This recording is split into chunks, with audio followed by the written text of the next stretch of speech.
ಗದಗ ಜಿಲ್ಲೆಯ ಲಕ್ಕುಂಡಿಯಲ್ಲಿ ನಿಧಿ ಸಿಕ್ಕ ಪ್ರಕರಣಕ್ಕೆ ಸಂಬಂಧಪಟ್ಟಂತೆ ಮೂರನೇ ದಿನವೂ ಮುಂದುವರೆದಿದೆ ಉತ್ಖನನ ಕಾಮಗಾರಿ.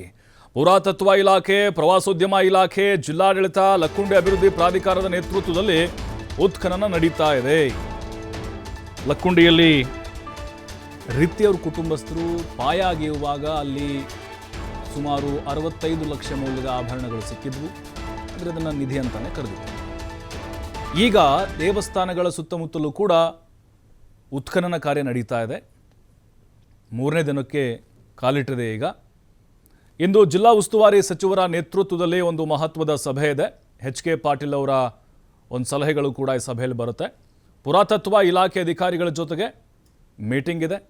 ಪುರಾತತ್ವ ಇಲಾಖೆ ಅಧಿಕಾರಿಗಳು, ಪ್ರವಾಸೋದ್ಯಮ ಇಲಾಖೆ ಅಧಿಕಾರಿಗಳು, ಜಿಲ್ಲಾಧಿಕಾರಿ, ಲಕ್ಕುಂಡಿ ಅಭಿವೃದ್ಧಿ ಪ್ರಾಧಿಕಾರದ ಅಧಿಕಾರಿಗಳು ಭಾಗಿಯಾಗ್ತಾರೆ. ಅಂದರೆ ನೋಡಿ, ಇದು ಮೊದಲಲ್ಲ, ಈ ಹಿಂದೆನೂ ಕೂಡ ಉತ್ಖನನ ಅಲ್ಲಿ ನಡೆದಿತ್ತು.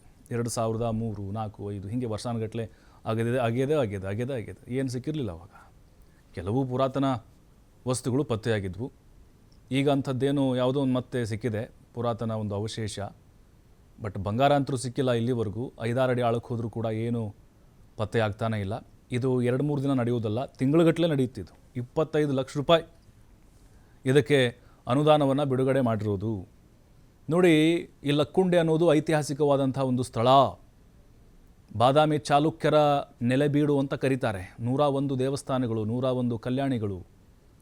ನಮಗೆ ಲಕ್ಕುಂಡಿಗೆ ಹೋದರೆ ಇತಿಹಾಸ ನಮಗೆ ಹಾಗೆ ತಲೆಗೆ ಬರ್ತಾ ಇರುತ್ತೆ.